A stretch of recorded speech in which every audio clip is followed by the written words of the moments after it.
Hello, Megan. Thank you so much for joining us this morning. Good morning. I'm so happy to be here with you. So, tell us a bit about your background and what inspired you to transition into career coaching. Yeah, it was more something that I fell into than that I sort of intellectually decided and made a conscious decision about transitioning into. But basically, I have been someone who checked all of the right boxes, did all the right things, was sort of a classic overachiever, the president of all the clubs in high school, getting straight A's. I went to Stanford undergrad and really didn't know what I wanted to do from there. And being in Silicon Valley in the mid aughts, I kind of fell into working at Google. And I was then at Google for 8 years. And if I'm honest, looking back, I knew from day one that it wasn't the right place for me. And it wasn't exactly, it didn't feel like home. But at the same time, there was a lot of exciting things going on there. The learning curve was huge. And also, I had a lot of amazing opportunities for growth. And so I was sort of climbing the ladder and, getting more opportunities, working on exciting things. But more things that should be exciting or that people thought were admirable. And what it really ended up being was that I was living this great life on paper. And it truly was an exquisite life. And it did not feel good inside. And I did not know what to do with that dissonance. And so I kept imagining that something was wrong with me. How could I be so ungrateful? And my shame around that, of the tremendous privilege and opportunity I had, but at the same time, this deep longing for something different or something more, and this dissatisfaction, and also belief that perhaps that didn't exist, or maybe it was selfish for me to want that. And so many people had invested so much in my ability to be there, and it was the best company in the world, and everyone wanted to be working there, and there was such a luster to being a Googler, especially at that time. And starting there right out of college, so much of my identity was wrapped up in my whole 20s were wrapped up in this idea of being someone at Google and being a Googler and being in the tech world in general. And I did not know how to extricate myself from that. And I didn't even know how to think about what else would be possible. And so I moved cities, I moved offices, I moved teams, I moved managers, I changed apartments and, got a haircut and did all of the things to try to sort of figure out what it was that was wrong with me. And maybe if I just changed some of the other things on the outside. But really what started to happen is this dissatisfaction grew from a sort of mild tickle to a really deep, devastating, quite frankly, debilitating depression and anxiety. And really my mental health suffered. My relationship started to suffer. It was difficult to get out of bed every morning, to show up at work. I was having anxiety attacks regularly. I would be sick in the bathroom at work just from this profound anxiety that I couldn't figure out what it was related to. And I really just thought it was something wrong with me. And from there, that event, I'm so stubborn, and I was so scared that it really took an extreme physical reaction to where I really felt like I actually cannot physically do this anymore. That convinced me not even to leave Google, because that felt like too big of a jump. Who would I be without this? The 401k, the health insurance, this paycheck. I could not imagine another way of being in the world. And I took a leave. So I took a sabbatical and I thought I would eat, pray, love my way around the world. And instead of that, I was just so stuck. I couldn't even imagine what I would like to do with a few months off. And eventually that led me to basically just saying to Google, I can't come back on Monday. And it surprised even myself when I got to that point. I did not anticipate or schedule or preemptively make that decision. It just came out of my mouth. I can no longer do this. And my hope is that not everyone, through doing this work, not everyone will have to go through that same process of finding themselves in such a place of suffering alone and such confusion. And so I ended up building for myself what I needed and couldn't find, and then beginning to offer that to other people. When I was looking for these tools desperately and trying, therapy and various meditation and yoga and all these different things, and nothing really was speaking to me in the way that I needed. It wasn't giving me the tools or the insight I really needed to move forward today, because I didn't have any income at that point. And so my only goal was really, I don't care what it looks like anymore.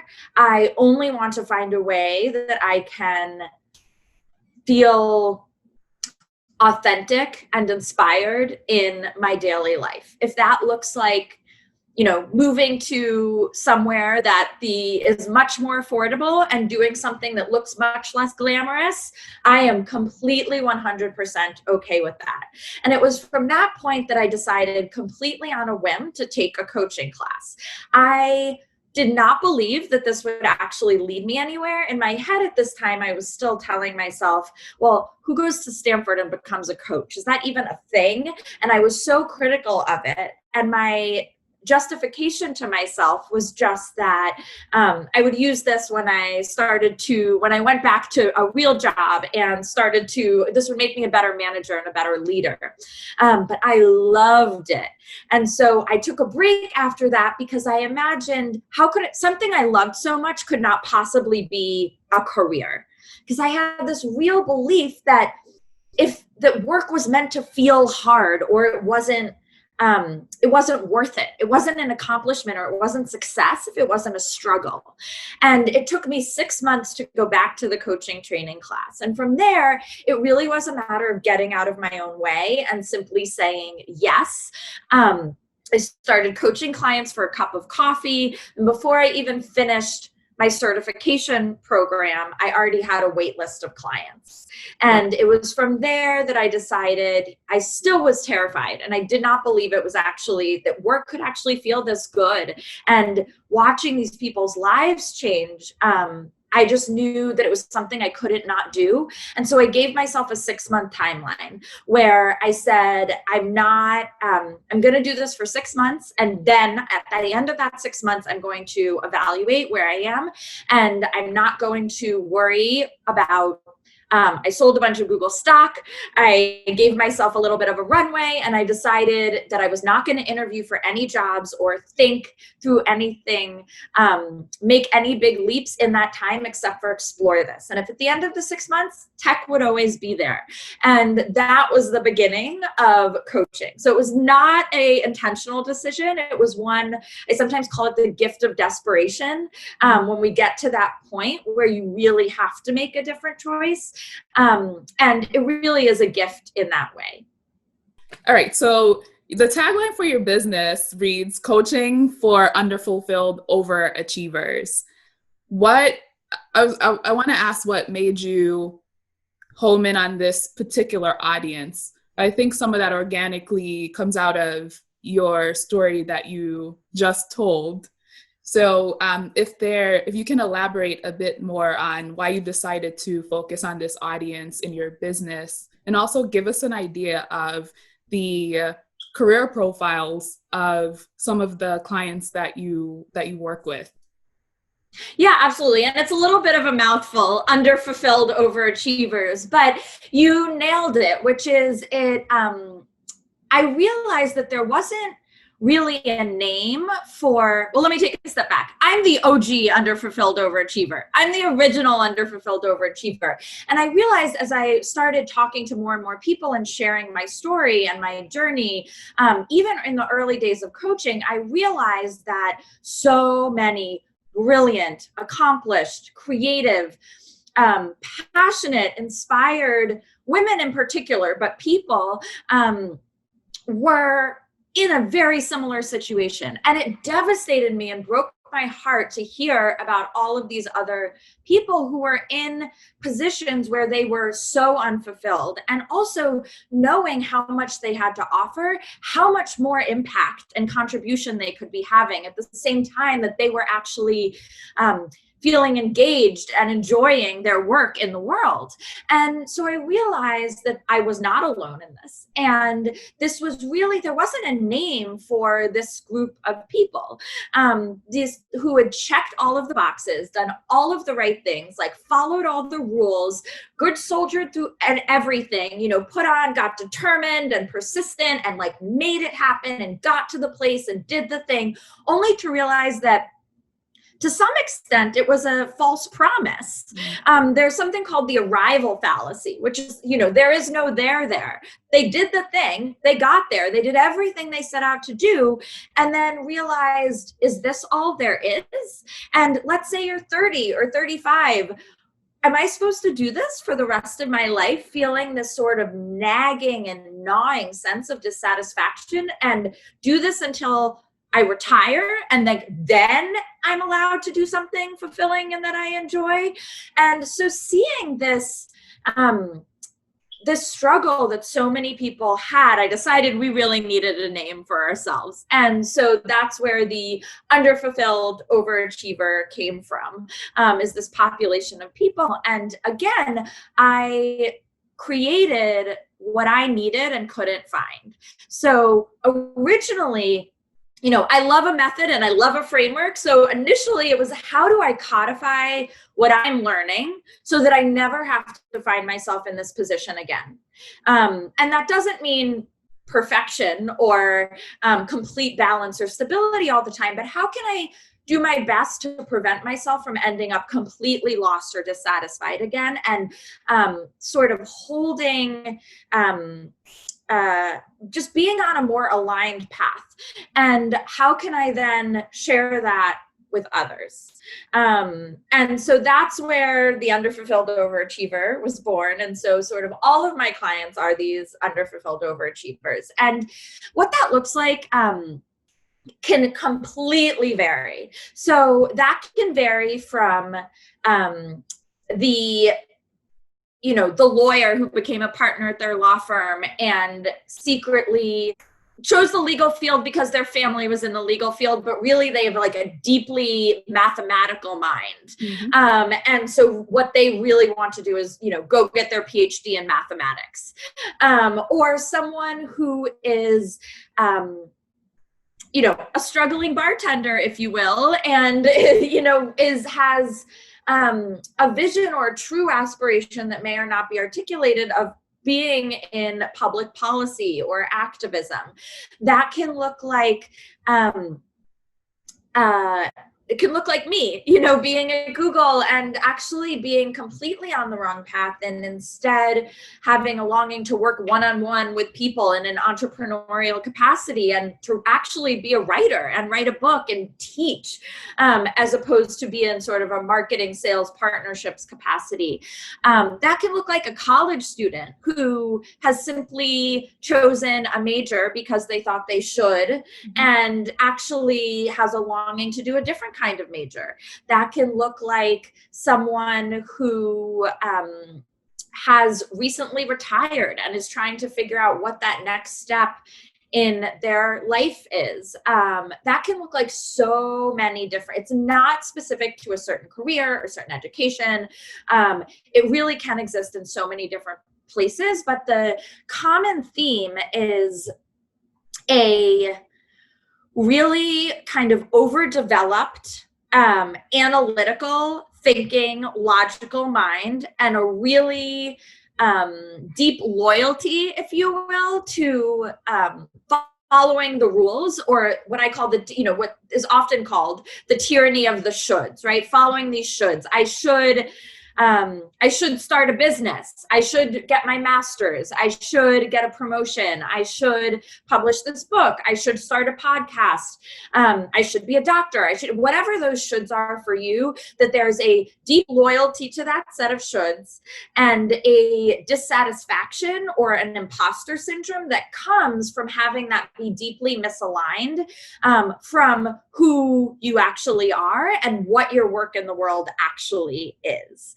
And part of that with the underfulfilled overachiever is then discovering and finding out or giving yourself permission to believe that finding work that doesn't feel like work, finding work that is uniquely well suited to you, that is particular to you and no one else exists, and that it is teachable. And that's been the biggest sort of surprise to me in this work that I definitely didn't know when I started on day one, is that there are defined steps, there is a methodology, there is a system, there is a framework, and this is teachable, it is learnable. It's not something that you're, maybe she's born with it type of thing. Like, it's not just for them, it's for you too. It exists for every single person. And that's what I get so excited about sharing this methodology, because it really is universal in that way. So touching on something you mentioned, you said whether it's the 30-year-old or the 35-year-old, in some of your writing, you mentioned like a particular age that a lot of people typically have this aha moment where they've had enough and they feel unfulfilled and they feel, I don't want to use the word pressured, but they feel pulled or the urge toward moving in a different direction. Can you talk a little bit more about that? Obviously, I think people can find their purpose at any moment in their lives, and throughout your entire lifetime, you might have multiple purposes. But you honed in on this particular age that a lot of people start experiencing this initially. Yeah. And I think, there are many reasons or ways we can talk about it, but typically in the late 20s, early 30s. So there's, we've been sort of calling it like a quarter life crisis is what some people started, kind of became sort of this universal thing.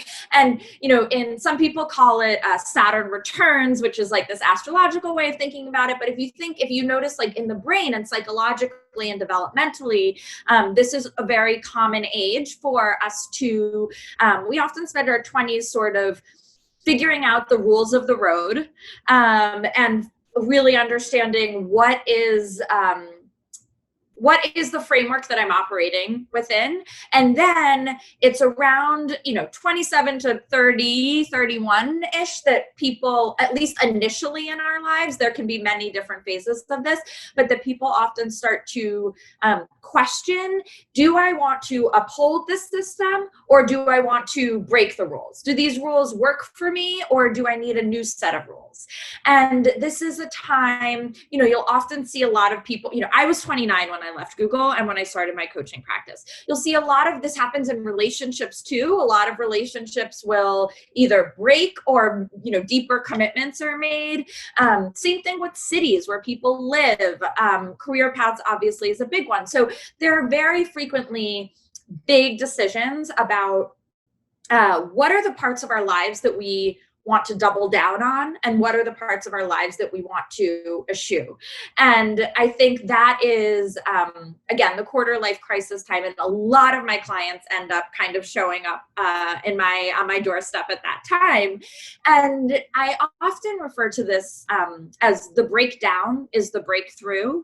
And we tend to think, if we can begin, and I think 2020 is a great example of this, that if we can, sometimes we need to let things fall apart so that we can see what's really going on, so that we can figure out what are the things that we want to reinvest in. So if things are really broken, I needed to have the breakdown, if you will, of I can no longer function in this Google environment, in order to have the breakthrough that there's this whole other world where I can feel fulfilled and have more impact and more energy and more contribution. And again, I always want to be really clear about this, like the sweet spot where meaning meets money, right? This is not about, being a rich sellout versus a starving artist. Like that dichotomy is one of my biggest pet peeves that keeps us stuck. But I think it really is this questioning of what are the structures that we want to uphold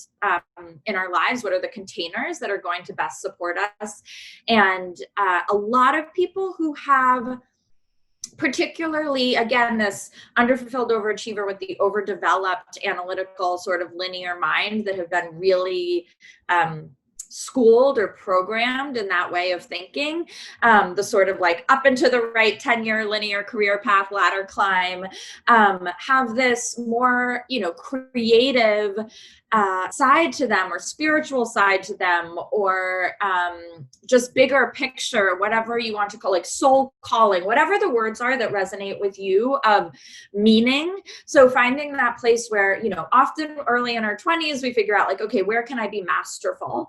And then it's like, and the meaning and the money piece. So getting all three of those things together, where does mastery meet meaning meet money? And that's where we start to really get into some juicy, fun stuff in our late 20s and early 30s. All right, so we're going to jump into your core methodology. Go for it.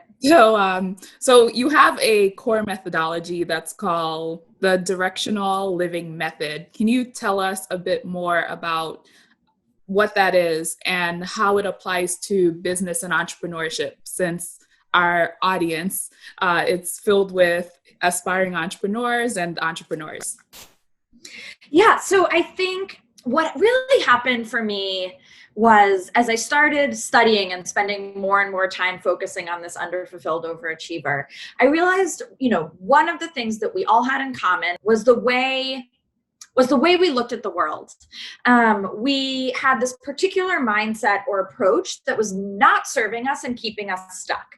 So all of us were really playing by the rules and doing that really well, but we were playing the rules to a game that no longer existed. And we were living in a professional world that no longer existed. And so really what I started to understand is that we need a huge paradigm shift in the way that we are thinking about doing and finding our work in the world.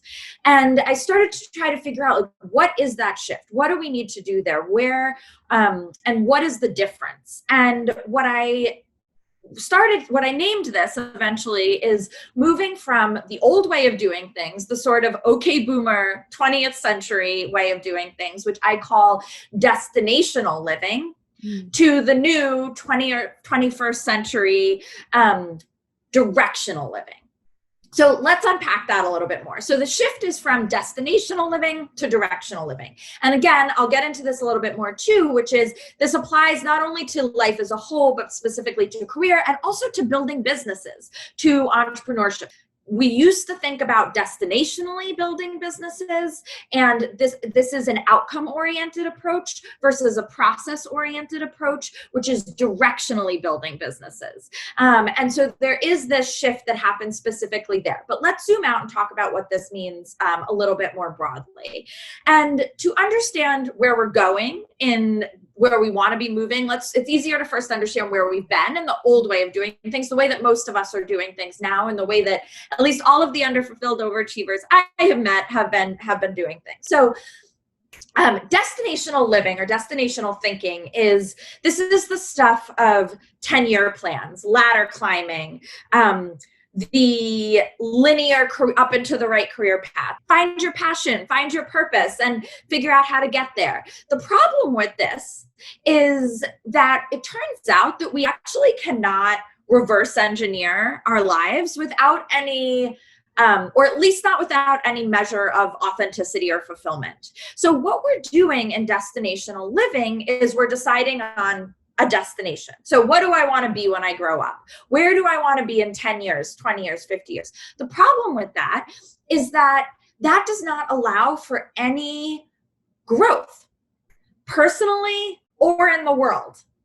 So it presumes that we can know that it's knowable and fixed what the world is going to look like in 10, 20, 30 years, and also who we're going to be and what we want to be in 10, 20, 30 years. Now, if you look at, for most of us, what you thought, where the world was when you were graduating from college, no matter how long ago that was, if you went to college, or let's say in your early 20s, what the world looked like, and also what you thought you wanted, what you thought you would end up doing in your life. Now, what we've been doing is holding ourselves to that for the rest of our lives and asking ourselves to make a commitment at that point for the rest of our lives. Now, most of us would agree that probably choosing a life partner at that age, while sometimes it does work, there's a bit of a roulette factor there, right? You're probably better suited to do some exploring, to date a bunch of people, and to figure out to figure out what it is that you want and how you want to do that. We also need to date our careers. So again, if you're thinking from where you were at 22, what the world looks like now, and what you know about yourself and what you're good at, and what you care about, and what's fulfilling, and the environment in which you operate best, all of those things are so different. So again, if we are thinking, I have to decide what I'm going to be doing in 10 years, and then I need to reverse engineer it based on what other people have done, based on a blueprint of, okay, well, this person was a CEO and they did X, Y, and Z. They first had some operational experience, they had some sales experience, they had some international, supply chain management experience, and that's what made them, well suited to be a CEO or whatever that thing is. And then we dutifully go about making sure all of those things happen in succession. What if that CEO role no longer exists in 10, 20 years? We don't know that that's going to exist. And so what that does is, in career, we can call this blind ambition. What we want to move towards in this directional framework is aligned ambition. So aligned ambition has a very different quality. So in aligned ambition, we are developing a career, a life, purpose that is particular to you and no one else. This is finding the work in the world that is uniquely well suited to you, not a generic work in the world or a generic path forward. And we work forward, not backwards. So our job is simply to start where we are today, based on the information we have today, and ask only one question: is this directionally right? So instead of saying, does this get me to where I think I want to be in 10 years based on my spreadsheet? And trust me, I've had all the spreadsheets about all my 10-year plans, and I've seen all the spreadsheets from all the 10-year plans. Instead of asking that question, all I need to know is this directionally right? Another way of thinking about that is this warmer, colder? And the trick with this, the difficulty for many of us, is that it can be such a relief. Think about that for a minute. When I ask you, what do you want to be when you're 50 years old? What do you want to be when you're 65 years old? And commit to that now. When I ask myself that question, I start short-circuiting, I black out, I want to take a nap. That question is not helpful for me. What do I want to be when I grow up? I don't know what to do with that information. It's too big. It's too much to ask. It's too much to commit to. And so that's what keeps us stuck. And that's the outcome-oriented destinational thinking. Instead, if I say, is it warmer to show up and talk to Carly Ann today, or is it colder? That I know the answer to. That's a wholehearted, easy, big, fat yes. And that gets me really excited. And the relief in that, that's all I have to know. And if I can continue to make warmer decisions, I'm going to end up in the warmest place possible. The idea here is go where it's warm. Now, that's also very scary, because that means that when we're no longer able to life plagiarize, if you will, in other words, imitate someone else's path and expect to find fulfillment by doing that, then that is a lot more uncertainty. Yep. There's a lot more not knowing that we have to get comfortable with. I have to say, I don't know where I'm going to be in 50 years. And I don't know what that's going to look like. And I actually don't even know what I want. But the relief comes in when you believe and you realize I don't have to know. All I need to know is what is warmer and colder for me today. Now, there are, of course, so many other tools and skills and frameworks to help support you in this, but that's the simplest sort of exchange we can make there in terms of what the difference is. And so actually, one of the best articulations of the directional method that I've heard is actually from E.L. Doctorow. And he was talking about his writing process, but I think it describes and articulates this method so well. And I'm paraphrasing a little bit, but his notion is that it's like driving in the fog at night. You can only see as far as the headlights in front of you, but you can make the whole trip that way. And that's the idea here. The warmer, colder is this directionally right. All we need to see is the headlights in front of us. And in fact, all we can see is the headlights in front of us. If you're driving in the fog at night, you don't have a choice of choosing to be able to see further. You have a choice of staying where you are and not making the journey, or trusting that there is a road and that it's going to lead you where you're going. And if we take this another level further, that you have a working and functional GPS in the car that is going to help you make these decisions based on all of the data points that you're accumulating as you go. And you can start to learn to trust this inner GPS, if you will, that we all have internal to us, and we can learn to calibrate and work with, that you can really trust these headlights and that you can make the whole trip that way. So let's take this road trip analogy a little bit further, which is, so let's imagine that the difference between making a cross-country road trip directionally, which is where we want to go, the 21st century way, the new way, versus destinationally, the old way. So in the old way of thinking, we would say, okay, I'm going to take a cross-country road trip, or I'm going to take a road trip. The first thing we would do is pick a destination. And then you would go online, you would find someone else's itinerary, maybe like Rick Steves or AAA or wherever it is you find your itineraries, and you find a step-by-step trip that someone else has taken that is proven and very clear itinerary. Stop here, turn right here, stay in this hotel, stay in this Airbnb, look at this, milestone, look at this tourist site, whatever those things are. And then you follow that to a T. Now, at the outset, that may feel more comforting, less anxiety ridden. You know exactly what you're doing and exactly where you're going. So let's say I set out and I say, I'm going to San Diego. But what happens if there's a roadblock or a road closure or construction? This doesn't give us any room to respond to the conditions internally. What if I decide, wow, that road looks so compelling. I really want to go in that direction, but oh my God, I can't veer off the itinerary because I only have this itinerary and I don't know how I'll get back on it. So that must be a distraction. I have to stay on the route that I've assigned because I might get lost. So we stay on that exact route. So what if the weather is bad? What if you get somewhere and the hotel doesn't have any rooms? You can make that trip, but it is not going to be a trip that is uniquely well suited to you. It's not going to be your trip. So it might be a good trip. But what if instead we said, okay, I think I want to go to San Diego, but all I'm going to decide right now is which direction I'm going to go in. That's my hypothesis. But do I want to go north? Do I want to go south? Or do I want to go west? Let's say we're starting from New York. Which direction do I want to go in? And I might say, okay, I think I'm going to go to the West Coast, but I don't need to decide San Diego or Seattle. I'll figure that out as I go. And I just decide on the next right step. Where's the first Airbnb I want to hook up in tonight? Like, where do I want to go and look at the map and say, this direction feels good. The next day, what's the weather like? I think I'd like to go in this direction. Every single day, you decide that step one piece at a time. And this way, you're really getting to have a trip that is uniquely well suited to you. You are simply asking warmer, colder. Is this directionally right, literally, for me? And every step that you get closer, you fine tune your direction.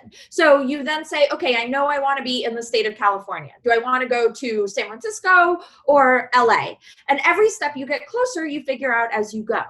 When you get to that destination, you know that's the right place for you to be because you've made all of these incremental changes along the way. There are two other ways that I like to describe this, and then we can talk about some examples, real life examples of this, I think. But one way in the tech world, which is, again, where I come from, that we talk about this is launch and iterate, or test and learn. This is sort of, apps are launching all the time, and we say we launch, they call it the minimum viable product. What is the best decision I can make with the information I have today? As opposed to waiting until you have the most perfect product to launch into the world, you launched it and iterate based on the feedback you're getting from users, and you develop it as you go. That is directional. Technology is a great example of something we do directionally. That's building a product directionally. It's research and development. So we want to do the same thing with our life and our career. This is also the same as the scientific method for life or for entrepreneurship. In the scientific method, we start with a hypothesis. So I think I want to go to San Diego, or I think I would like to be a lawyer. And we set out with that hypothesis. But our goal with the scientific method and any scientific experiment is not to prove that you're right. It's not to prove your hypothesis. That's just the starting point. The point of going through the exercise is to be able to refine and to get to the truth. The authentic result, the real result is what you want. Not confirming, not confirmation bias, not confirming what you want, what you thought it was going to be in the beginning. So our goal in taking a road trip, our goal in having a career, our goal at 22 of saying, I think I might want to be a lawyer is not to end up being a lawyer. It's to develop that hypothesis so that we have a direction in which we can move towards. So in the lawyer example, maybe you go to law school. Blind ambition would say, I think I want to be a partner at a big law firm by 30, and that is the only thing I'm doing. I'm putting blinders on and I'm taking every class that I know has gotten other people to that same place. Career roulette. You might get there and love it and find that this is your absolutely the work that is most uniquely well suited to you in the world, and you are so fulfilled doing that work. You also might get there and hate it.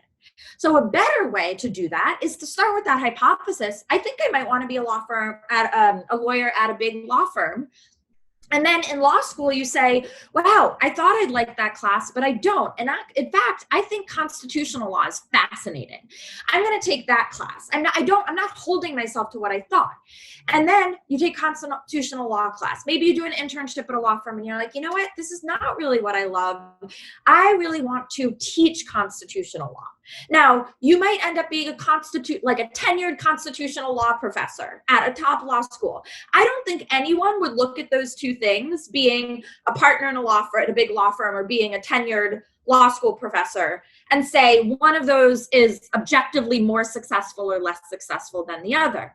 But if you've been playing warm or colder, if you've been making directionally right decisions the whole time, if you've been testing and learning, launching and iterating, doing the scientific method on your life hypothesis, you know that when you get to that point, it's going to feel fulfilled. Because wherever you put your attention grows. So if you're consistently making choices that are in line with who you are and becoming who you are, the result is going to be in line with who you are. Does that make sense? Absolutely. And, going off of that, I think that's where the importance of being brave enough to define success in your own right is important.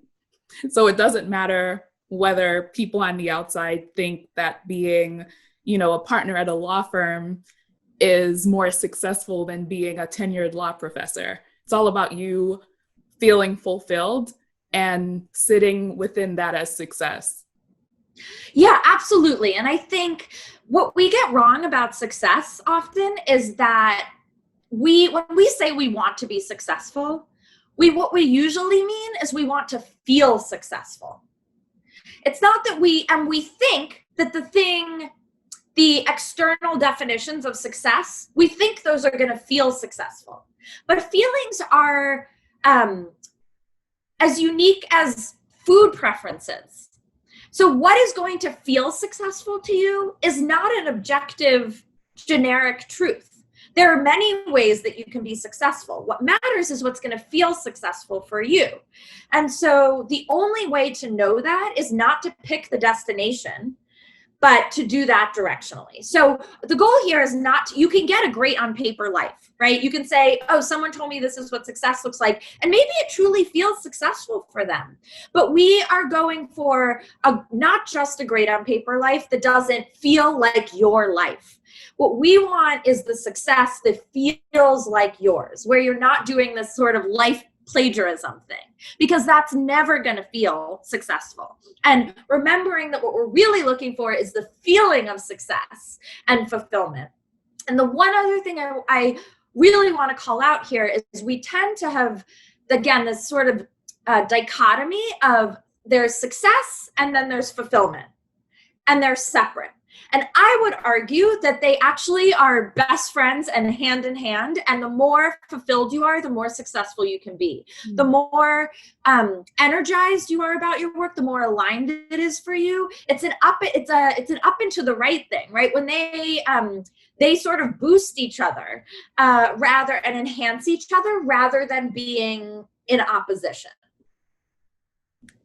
So diving into that with an example that a lot of people would be familiar with, you actually worked with Congresswoman Alexandria Ocasio-Cortez, or AOC, as we all know her. How did you use that framework to help her find her way? Because when she came to you, she was at a point where she was an underfulfilled overachiever and was at a crossroads, and you helped her to get to this pivotal moment where it helped her pivot into this successful political career that she now has. And obviously, like, she's such a force, but it didn't start out that way. How did you help her find her path? Yeah, and AOC is such a beautiful example of how the directional method can work and what it can allow for, because one of the reasons why she's such an amazing example of this is not only because of the tremendous success that she's had and how powerful and how much impact she's been able to have and how fulfilling it's been for her. And I think for most of us, how clearly we can see this is exactly what she's meant to be doing in the world. And it's just so aligned and so authentic. And but when I started working with her, it was before the 2016 election. So yes, she was a bartender, but again, going back to this idea of what is knowable and fixed, it was not a matter of deciding, oh, I want to be a congresswoman, because we didn't know the results of the election. We didn't know how these last 4 years would go. And the conditions that allowed for her to be where she is were not knowable and fixed. If we had done this destinationally, if we had tried to pick her destination, decide, and then reverse engineer it, she would not have picked this path because we would not have been able to conceive of it. So the first thing to realize there is the circumstances that allowed for her to do this were only did not exist when we began this process. So it's such a great case for why the directional method is so important. But for her, let's go back to the road trip example. Mm-hmm. So for her, we talked about what would the directions be? So do you want to go north? Do you want to go west? Do you want to go south? Each of those things were a different sort of industry or field or area direction she could go. So let's say, do you want to go north to Canada? And in that case, for us, let's say that was publishing. So she had worked for a little while in a publishing company. So that was one possibility that we threw out there. Another one was, let's say, going south, which could have been working in corporate hospitality. So she'd been bartending, she was really wonderful. She's obviously very wonderful at being of service and caring for people and communicating with people. And so that was one direction. There were opportunities in that way that she could have gone. So that was another thing we were considering. The third thing, let's imagine for the West Coast. So that was something in the field of public service. Now, what exactly that meant in each of those three categories, we did not know. Obviously, we ended up deciding the West Coast was directionally right. But let's continue this analogy, which we did not decide from the outset that that meant running for office. That could have meant, again, continuing this analogy, Seattle or the Pacific Northwest, it might have been working at a think tank.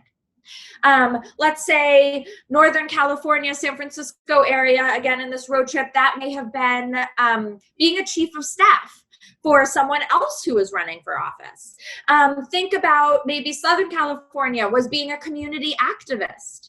And actually at that time being a candidate herself wasn't even on the radar. And that was okay. We did not need to know which of those things we were moving towards. We simply needed to know that for her, after sort of exploring this, that was definitely directionally right. Now, how did we know that? And what does it look like to take steps towards that and to play this game of warmer, colder? So this is where we forget your purpose. So I know we're kind of looking for purpose, but forget your purpose. Forget your purpose, forget your passion in the realm of entrepreneurship, forget your big idea, forget figuring out what that, unicorn idea is. Forget it. That's a destination. That's the old way of doing things that will keep you stuck, and you'll be beach balling and staying there and short circuiting and not moving. So forget your purpose, forget your passion, follow your curiosity. I call this the PPP, or the purpose proxy principle. The best proxy we have for purpose is your curiosity. So our curiosity, we tend to think of it as a distraction. That's something that's sort of it makes us undisciplined and not staying on our path. It is the best proxy we have for purpose. Find that curiosity. So, and that's where we know warm or colder. Is this getting me closer to my curiosity or further away from it? So for AOC, the question was, how do we start testing and learning? Where can we start experimenting to see which of these directions sparks joy or sparks curiosity, to use the Marie Kondo framework? So for her, that looked like going to some community board meetings. That felt really inspiring, way more inspiring than thinking about corporate hospitality or publishing. So we take a step in that direction and then take another one. So what's the next one? As we started to think about it more, she realized that she was really curious, and curious might be mild, but she was really intrigued, passionate, inspired, concerned, actually, about Flint and Standing Rock. So the next step, we realized that was really where her curiosity was leading her. She really wanted to go and be a part of that and participate in articulating a different vision, in protesting, in this activism. And she was really feeling called to do that. But taking time off work as a bartender means you don't make money. Don't work, don't make money. So this was not an easy decision. It wasn't like, oh, I'll just go spend a weekend doing that. And this is where we tend to get stuck, is it isn't easy to see for her, how does that connect to my career? And she, like most of us, asked that question in the same way that I asked, how does going to coaching classes help my career? I could not see a path forward with that, but that was where my curiosity was leading me. This is where her curiosity was leading her.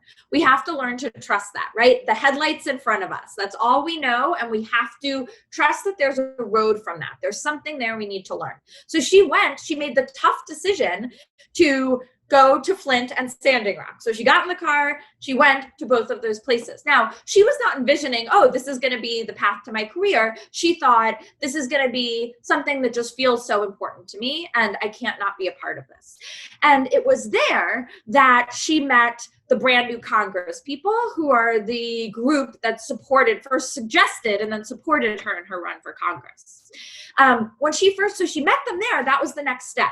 So she came back and she realized, wow, I really am so passionate about this. I feel so alive. I feel this feels like that feeling of this is exactly what I meant to be doing and exactly where I meant to be. And how do I do more of this?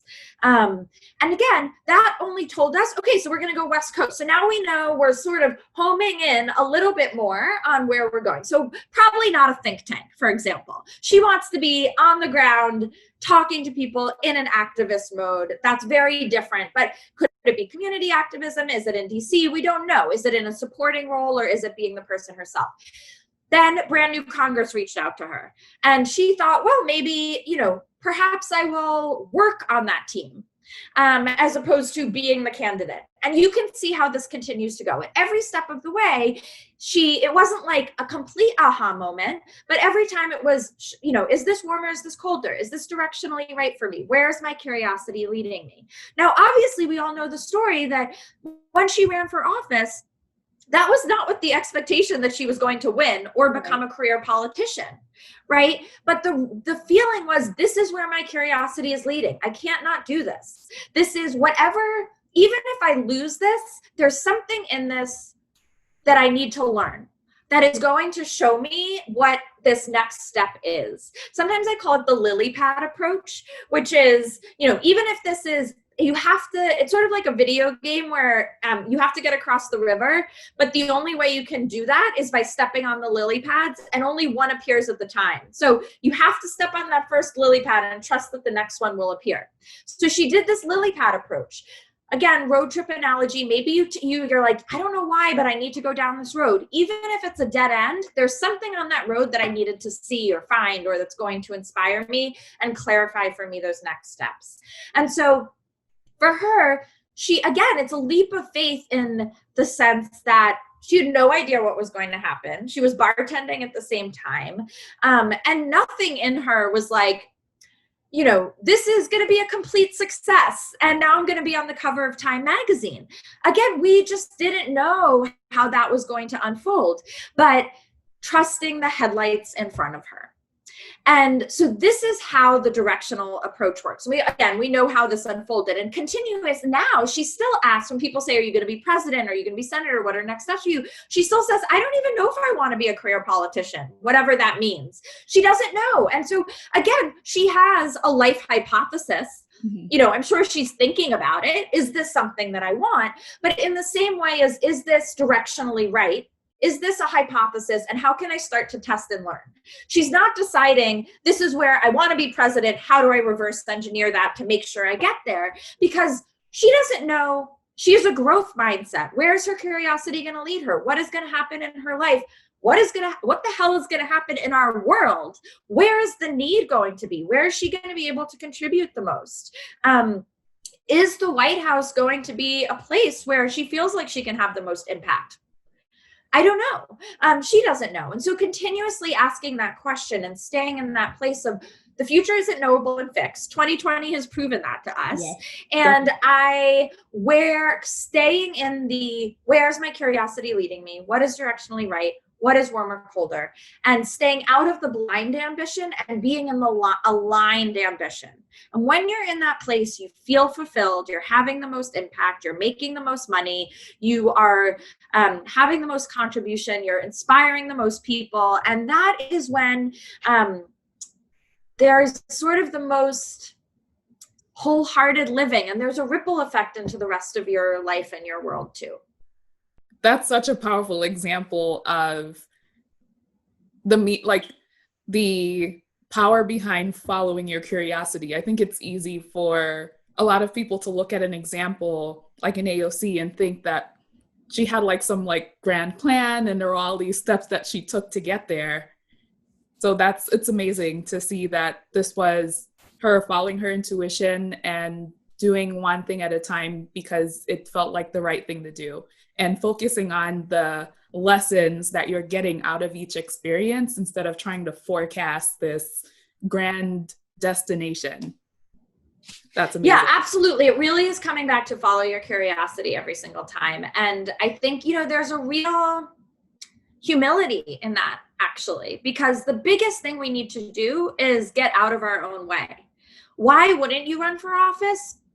if you wanted to, fear of failure, fear of humiliation. What does it mean about me? What will people say? All of those things. Those are the reasons, those are the things that get in our way. And being able to say, I really don't know where this is leading, but all I know is, again, I'm working forwards, not backwards. And I trust my inner GPS, and I trust the headlights in front of me, that they're leading me where I need to go. And that is where her real power comes from. So going back to your point on the ability to get out of your own way, you also talk about 5 saboteurs, which it's a category of narratives that we tell ourselves, mainly fear-based narratives, that sabotage our success, essentially. Can you talk a bit more about that? What are those saboteurs, and how can we sort of step away from these fear-based narratives that we create? Yeah, so one of the biggest tips I can give anyone in this method, and also particularly in entrepreneurship or business building, is getting out of your own way, as I said. And so how to do that, that means learning self-mastery, or how to work with your own mind, which essentially means being able to discern between that inner GPS, those true, authentic self thoughts and feelings, that intuition, if you will, whatever resonates with you in terms of that, whatever that warmer side is, and discerning between that and the colder side. The colder side are the thoughts that come from our, what I call our saboteur. Now, our saboteur is actually there to protect us. So really understanding quickly where it is, what it is, and where it comes from. So if you imagine evolutionarily, if you were a cave person, the saboteur is there to keep you safe. It's there to tell you when there are threats to your safety and to your livelihood. So it wants to keep you scared, because that's how it's going to keep you alive. So if you're about to walk out of a cave, it wants you to be afraid and anxious that there might be a bear there, because it wants you to be aware that that could be a threat to your safety. Now, fast forward, our brains have not evolved since that time. So our brain doesn't know the difference between a threat, which is, I might lose an election and that's going to be a failure and that's going to feel bad for me, and an actual bear. We don't know the difference between that on a nervous system level. So what we need to learn to do is be able to see when the saboteur happens and assess, is this a real threat, or is this a self-sabotaging thought that is coming because it's trying to protect me and keep me safe, but actually that is not supporting me or serving me and where I want to go. So the effect of it today, the effect of the saboteur today, almost always, especially when we're talking about career, is to sabotage us, which is why we just let's call it what it is, the saboteur. It's not actually serving to keep us safe from threats to our life. And so one of the things, so there are a few different ways that we can learn how to deal with that. The first thing to know is that one of the super fun things about the saboteur is that the louder it gets, the closer you are to fulfillment, actually. So if your saboteur is throwing a temper tantrum, that means the stakes are higher. Because that means you're more attached and invested in the outcome than you are if it's something you don't really care about. So your saboteur that way feels like, oh, the threat is so much bigger to being disappointed or to failing or humiliation, because I really care about this thing. And so if you're getting closer to your purpose, that saboteur is going to get really loud. So the saboteur, we are all familiar with what this sounds like, and I'll give you some examples, but this is also known as like our inner critic, for example. So anything that is telling you, there are a couple of examples. So the first one is the shoulds. So anything, again, there are 5 of these. So anything that is, I should be doing something or I should not be doing something. So I should write a book. I should start a podcast. I should not write a book. I should not start a podcast. I should get a master's. I should stay at Google. I should not quit my job. I should quit my job. Whatever those things are, anything with a should is not coming from your true self. Now let's pause here in this example for a minute, and everyone can think of something, a should that they have. And when you think of that should, think about how it feels in your body. to think of that thing. For most of us, that feels hard and heavy. It feels constrictive and contractive. We don't feel inspired by that thought. That is also how you know it's a saboteur. For me, if I think even today I should work at Google, I feel panicky. My voice, like I can feel my breathing gets more constricted. I feel like blood rushing to my head. I feel like, oh, like it just feels all wrong. Hard and heavy, contractive. It does not feel inspiring. Versus I never have to work at Google again. Feels light and right. That's how we know the warmer, colder. So a saboteur is always a colder thought. It is not going to feel light and right and aligned in your body. So that is one of the things we want to start paying attention to. So first there's the shoulds. The second is scarcity or not enoughness. So anything that is telling you you are not enough or you don't have enough of something. Or so I don't have enough time. It's too late. I'm too old. I don't have enough money. Any of those sorts of things. There are too many, there's not enough clients in the world for all the coaches. There are not enough jobs in tech. Any of those things that tell you there's not enough of something, that's definitely a saboteur because that is not universally true. Or there are, and then the other side of that, the flip side of the coin is the too much side. So there's, I'm too old. I'm too female. I'm too, again, I'm too educated. I'm not educated enough. Whatever those things are that go back and forth. So those two pieces, they kind of go together. So those are a couple of the starting with the saboteur tells that I wanted to share with you. And again, our job is to discern the difference between those two things, between the warmer and the colder. And again, part of this is to learn that it's to calibrate your inner compass. So this GPS, this inner GPS that's in the car, being able to know the difference between the two. So an easy way to do that is to think of someone who you really trust and love. Like, they have your best interest at heart. Maybe that's your pet, your best friend, your mom, your significant other, whatever that is for you. Could be a plant. Don't care. That has your best interest in heart. How that feels when you think about that person. That's the warmer. That's the true self. That's your integrity, your intuition.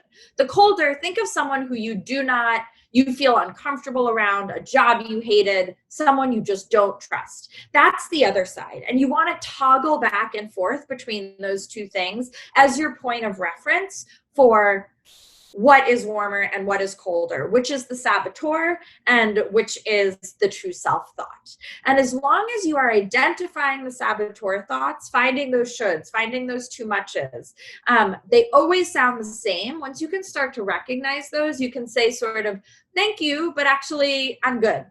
And we can then sort of start to move forward and realizing that actually, an analogy is we are sort of trying to run like 2020 software or a 2020 app on 1980s hardware, like a 1980s old school Apple. Like our brains are not built for what we're trying to do today. So we have to understand that infrastructure that we're working with and then start to figure out how to work with it. And when I say get out of your own way, that's what I mean. It's being able to see for AOC to say, I know I'm scared of running for office because that feels, the threat of failure for any human feels like a threat to my life, to my nervous system. My saboteur is saying, don't embarrass yourself. Who do you think you are? All of those sort of like exceptionalism. Who do you think you are? Why do you think you can do that thing? Why do so many people want to run for office? Why you? Seeing those thoughts and saying, I get where those are coming from, because anytime there's uncertainty, anytime the outcome is not known, so anytime you do anything new ever, especially entrepreneurship, that saboteur is going to show up and say, do you know this is safe? Do you know that it's safe to walk out of this cave right now? And our job is to say, you're not a bear. This isn't a bear. My life is not a threat, and this is really just self-sabotaging me, and I can move through this anyway. It's going to feel vulnerable, but I know that it's aligned because I'm trusting my warmer, colder. All right. So considering the time that we're in the midst of a pandemic. There's a lot of uncertainty at this time for sure. You might have professionals who are at this tipping point where they feel extremely unfulfilled because over the past few months, they've had to really reckon with themselves, whether it's because they're stuck inside during the quarantine. What would you say is the best first step for someone who is in that position? I think in normal times, pre-pandemic, it would seem, all of this would seem like even less of a risk. But now that you're surrounded by whether it's a lot of negativity or anxieties, how would you recommend someone who is in that position, who's thinking about what their purpose is and feeling the need to move closer toward that direction? What's the first step that they should take at this time? Yeah, I love that question. And it actually goes back to sort of what I was talking about in the beginning with my, about the gift of desperation. So the first thing I would do before we get into like the concrete, tangible steps that one can take is trying to see this as an opportunity. Now, I know it's not going to feel that way. And this is not like positive thinking where it's like, see the sunshine and rainbows in this. It doesn't mean it's going to feel good. But the breakdown is the breakthrough. You are here. And this has happened.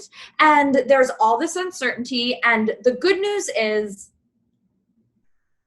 the bad news is you have to change. The good news is you have to change, right? So again, if you are in this place where everything that you knew is gone away and you have to create something new, if there is going to be this new normal, let's make it the true normal. And when I say true normal, true is actually in carpentry, it means to restore to accuracy. So true, when I say true self, I mean, not in like a sort of flippant way, but really in like your most restored to accuracy self. So make this, if we're going to have a new normal, which everyone does, let's make it the true normal. So how do we have to do that? Now, the first thing I would do is encourage you to ask a question as a thought exercise. What if this is happening for you, not to you? So again, trying to get in that headspace of if this is an opportunity. Now, this is not me saying this is all such a gift to us and we should, it's so wonderful how much suffering there is and how much we're all struggling and any of those things. But given that we are where we are, as a thought exercise, what if you could imagine, even just to try this perspective on, what if you could imagine, what if this was happening for you instead of to you? Now, the first thing that I would suggest doing is to try to start identifying some, what I call purpose patterns, or what is that life hypothesis or that direction that you want to go in. Now, not destination. So again, if we try to think, I want to be I want to be a doctor, I want to be a lawyer, I want to be an entrepreneur, that is going to box us in and we're not going to know how to start. So, and again, one of the gifts of this moment and also one of the most difficult parts is that all of those reverse engineering steps or that ladder climbing that used to exist is not that apparent to us anymore. So even if you wanted to do it that way, even if you're like, I'm going to reverse engineer a path, many of those steps aren't even going to be available to us. So think about your life hypothesis. What are those purpose patterns? And the way we talked about with AOC, is it publishing? Is it corporate hospitality? Is it public service? Now, I have many ways when I work with clients or in my programs and workshops how to get at that, but I'll give a few examples now to get you to start thinking about it. So one is to think about peak experiences. So when was the last time that you felt fully alive, so engaged, forget to go to the bathroom, this is exactly where I'm meant to be doing exactly what I'm meant to be doing. Again, for AOC, and for me, it was coaching school was one of the first times. For AOC, it was being at Standing Rock and being in an activist framework. This could be a conversation you had with your best friend over Zoom. It doesn't have to be professional. It could have been 10 years ago. It could have been 15 years ago. Now, the idea here is make sure your saboteur is not present for this, because your saboteur is going to come in and say, that's ridiculous. That's not practical. Who do you think you are to have that idea? Try to encourage yourself, again, to do this as a brainstorm thought exercise. Think of as many things as you can think of. The crazier, the better.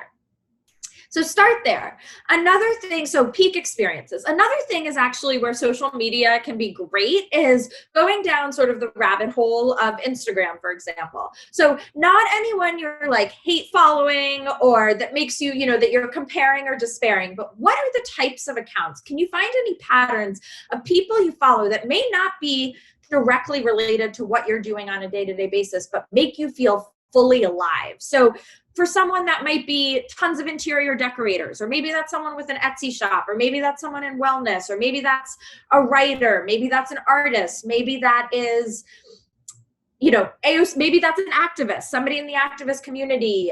It could be any number of things, but see if you can find any patterns of where you fall down the rabbit hole. Another question might be what I call cool jobs. Cool meaning whatever relates to, whatever you define as cool, meaning where are the places that you hear of a job, even if it is so far from anything you think you could ever do or be qualified for, but you think, that sounds like a really awesome job, or I cannot believe that is a job.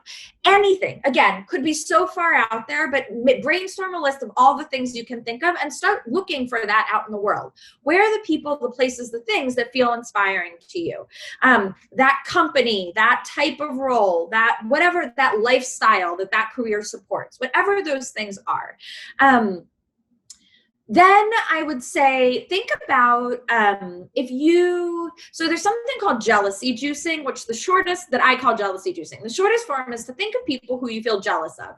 Jealousy tends to get a really bad rap, but think of it more, again, if we're not coming from a scarcity perspective, which is if they have it, I can't have it, like one of us gets to have it and we have to be competitive, where it's looking at someone with admiration. I want what that person has. If that person could do it, I can do something similar.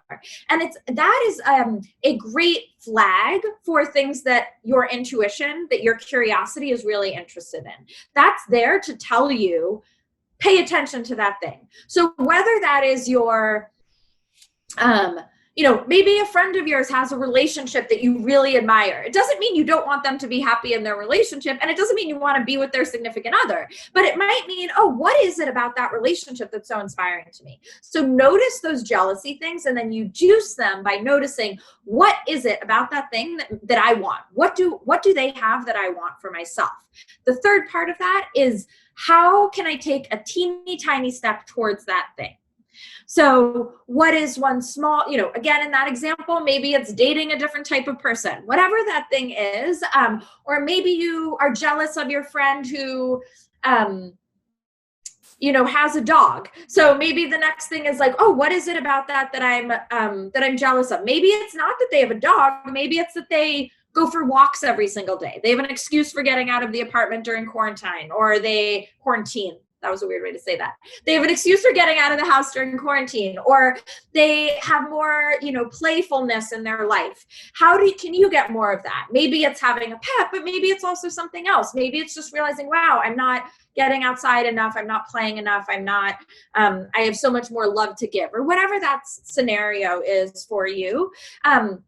For me, for example, it was starting to realize a couple years ago, something was very far from my mind, of seeing authors who were writing books that felt really inspiring to me, and having a nagging feeling of, man, I wish I had written that book. Not because I don't want them to write it, and not because I don't want that, but not because it didn't inspire me or help me, but realizing, there's something in there. And the question at the time was not necessarily, do I want to write a book, although that was one of them, but is there something else? Like for me, the first step for that was, maybe I want to develop a clear methodology that I can teach. Maybe I want to not just do one-on-one coaching, but do something that can reach more people, and can I share this with more people in a different way? So realizing what those things are, that's another place to start. So these are a few different methodologies or pieces. Another one is thinking, you can ask friends and family, what do you think of when you think of me? That I am that I'm so uniquely well suited to do in the world. It doesn't have to be professional. Maybe it's like making bread, or maybe it's like a certain way that you make them feel, or gifts giving. What are those things that, whatever those things are, and start mining for these things. Yeah, the outside perspective is so important. Yeah, and again, it feels like a vulnerable question to ask, but I really encourage people to ask that, because sometimes it's really obvious to other people, and we tend to think we might be putting them out by asking that question, and it does feel vulnerable. But most people are really excited to have you want their insight in that way, and to trust them in their guidance in that way. So maybe it's even a former coworker. Like, what do you remember me standing out for? What are the things that really you would always come to me for this thing? You always had the best restaurant recommendations, right? It doesn't have to be profound, but what is it about that thing? Is it that restaurant recommendations? Is it that you love restaurants? Is it that you're really insightful about you're a really good listener? Is it, that you are a really good researcher? Malcolm Gladwell called them mavens. Like, you're someone who really accumulates knowledge well, or maybe you're a great networker. Like, finding those places where, you have something, and again, if it's something that really brings you joy, then that can be really useful. So trying to find some buckets that you could put into the categories of like corporate hospitality, public service, publishing. Like, get some buckets going. And then once you have a few of those things, again, your only job then is to take any step towards that thing. You do not have to know how to get there, and you do not have to commit to it. And you can also explore all three of them at once. You don't have to decide. So again, lower all of the barriers to entry and try to get your saboteur out of the way as much as possible. So you also want to take the smallest step possible. So this isn't, okay, I found a purpose pattern, now I'm going to invest in getting a master's degree and spending the next, commit to spending however many years of my life and all this money and going into debt. No. The next thing to do would be to think of something really small. Listen to a podcast, read a book, take an online webinar. And actually, there's a 5-step framework that I'm going to run through really quickly that, again, can go into more depth, but this is the simplest way to begin. And the first part of that, I call this, this is how we make it real. And actually, which basically in entrepreneurship is like, how do you take an idea and put it into reality? Some people would call this manifesting. I sometimes call this the 5 steps to tangible transformation. How do we make it as simple as possible for ourselves? Because when we have a framework, our saboteur thinks, oh, she's got a plan. She knows what she's doing. I can get out of the way. So here's your framework. It's going to sound overly simplified, and I swear it is just this simple. So the first thing is to screenshot your downloads. So what do I mean by that? Your downloads is another way of saying an idea. So all of these purpose patterns, those are ideas. So anything that you think, a repetitive thought that you have about something that sparks your curiosity, that's a download. Usually, let's say, let's take an example of starting a podcast. So I might have a thought, it would be so fun to start a podcast. Now, immediately my saboteur is going to go, that's so stupid. Who's going to listen to your podcast? What are you even going to do a podcast about? That's so much work. You don't even know how to do that. Who's going to sponsor that? All these things. Usually we would just let that idea go, and it goes off into the ether, and we never have that. We never move towards that. We never learn anything about that. We never get to explore it. Instead, I want you to screenshot in your mind or capture that download.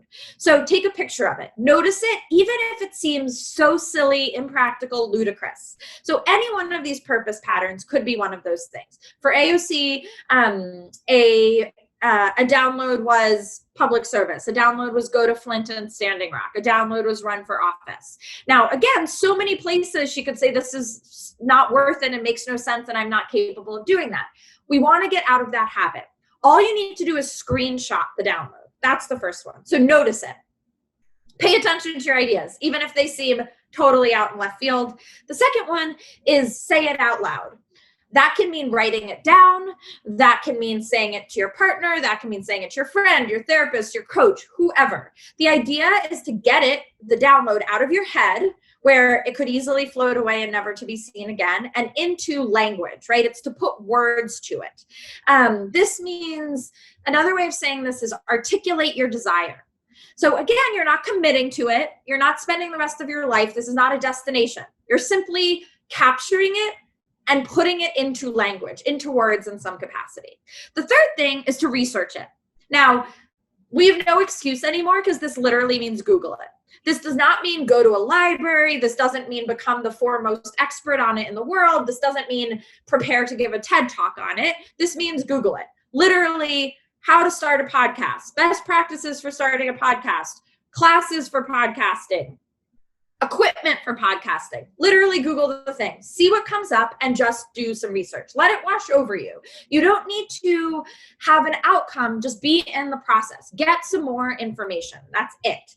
Now that, again, this is all what is going to inform that single next step. So if we're going back to the road trip analogy, you would say, this research is researching Airbnbs, researching towns, researching the next leg of your journey. The fourth step after that is to have a conversation. So to think of someone who might have more information for you.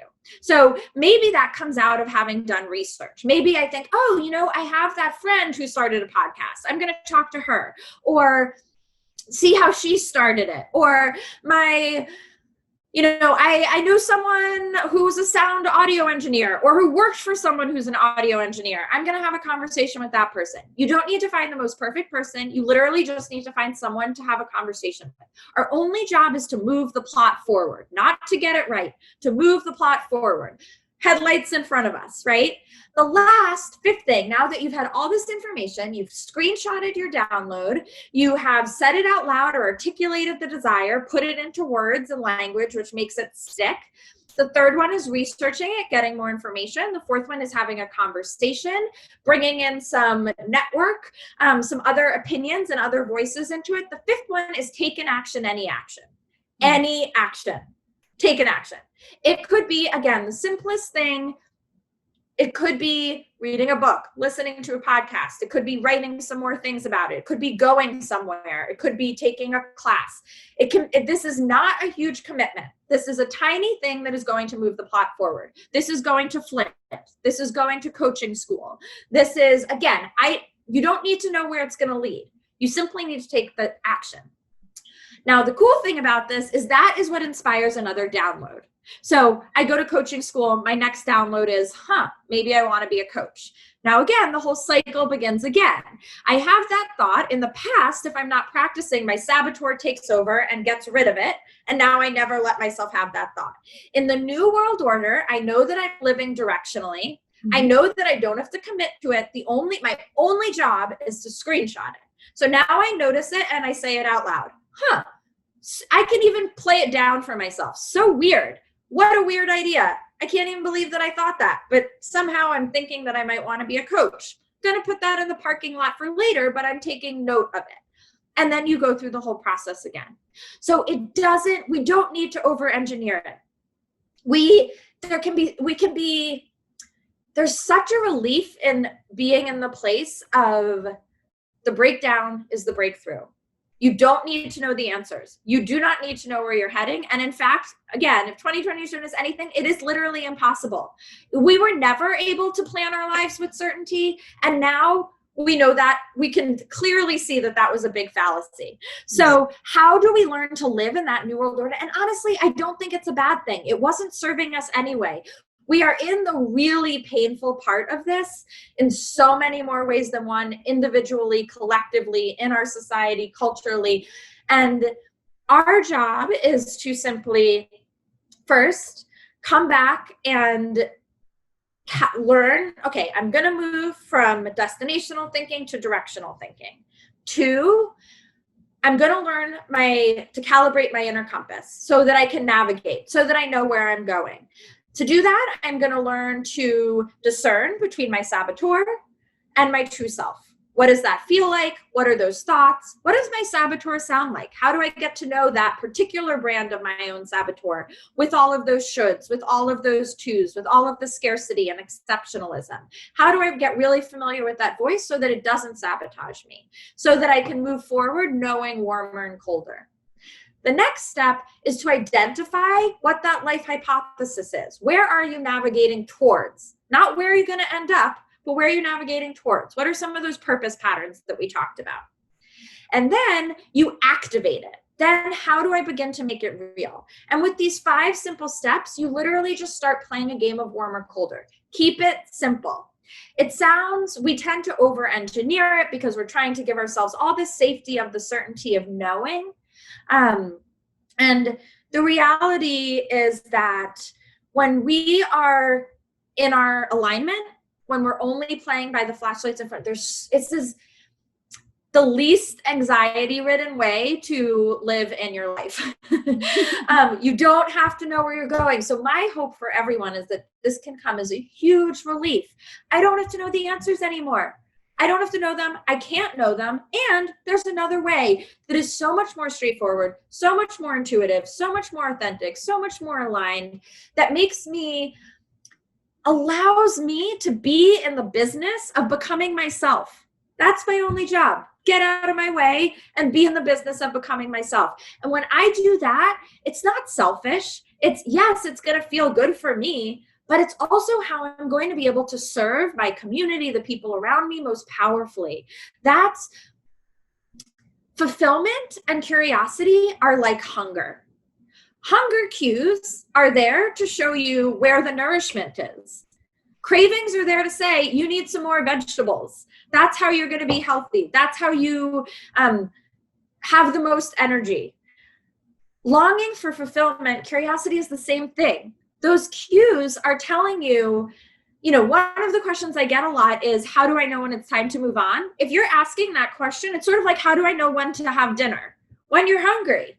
When you're having a longing for food, that's when you need to eat dinner. When you're having a longing for doing something else, when you're having a longing for more fulfillment, more impact, if you're asking that question, that is the same thing as a hunger cue. It's there to show you where the purpose nourishment is. And then all you need to do is align with your inner compass, align with that so you can navigate directionally towards that thing. And I hope that this can come as such a relief to know there is another way to do it. And this exists for everyone. It's not just for some people. This is teachable. It's learnable. You can start in your quarantine, in your home, with your internet connection, however fast or slow it is, with only the resources you have available to you right now. It is possible to begin. And forget that purpose that's going to make you spiral and follow your curiosity. That's amazing. And as we get close to the end, with everything that we've learned from this conversation today, in the context of entrepreneurship, I think it's so important for people to consider moving away from this destinational thinking when it comes to starting a business. Coming up with an idea just because you're looking at an end result, saying, oh, it's going to make me a lot of money, without really looking at the purpose and whether that thing lights you up on the inside. Sometimes that's the thing that keeps an entrepreneur going through all of the hardships. If there's nothing deeper attached to it, sometimes that can be difficult. So I think this is an important foundation for people to approach entrepreneurship from in some cases. Absolutely. It's so important to ask the why question. And why am I really doing this? And what part of me is this coming from? Is this coming from my saboteur, or is this coming from my true self? For me, I was like, if I wanted to just phone it in and be unfulfilled, I would do so happily at a company who was going to like match my, 401k contributions and give me the health insurance and all of that. Again, I do, the real risk for me is not being fulfilled and purposeful and not living my aligned life. So we think that the risky thing to do is to leave the Googles of the world. And for me, that was the riskiest thing that I could do, was to stay there. So as we wrap up, you as an entrepreneur, what are 3 key tips that you would leave behind based on everything that you've learned from your journey in starting a business? Yeah, so I think the first one is relatively obvious, but I still think it needs to be said because it is my absolute number one, which is live directionally, not destinationally. Build a business directionally, not destinationally. That means and this is somewhat controversial, but I don't think you start with a business plan. I don't think you don't build that 10-year plan. I build my entire business directionally, not destinationally. That doesn't mean you don't think about it. That doesn't mean you be naive or be strategic. But all of this is building directionally, not destinationally. You don't even know the customer who you're building for in 5 years or 10 years. So really, again, number one would be build directionally, not destinationally. The second one would be, if it's meant to be, if it's meant to happen, there is nothing you can do to screw it up. You can't screw up. If it's meant to be, you cannot screw it up. If it is not meant to be, there is nothing you can do to make it work. And that has been also such a relief for me to remember when I'm really finding myself like trying to make something happen, nothing I'm going to do is going to make it work. And if it is meant to be, I don't have to be fearful because it is going to happen. I think the last one would be nothing urgent is important and nothing important is urgent. We tend to get so wrapped up in entrepreneurship culture of like the hustle and the grind and build it faster and build fast and break things. And again, I'm all about the launch and iterate. But anytime we're coming from a place of urgency, that's our saboteur. Anytime we're coming from urgency, it is not an important thing. If that decision needs to be made quickly, it's really not that important. And anything that is truly important is not an urgent decision to make. If you make it today or 1 month from now, does not make a difference.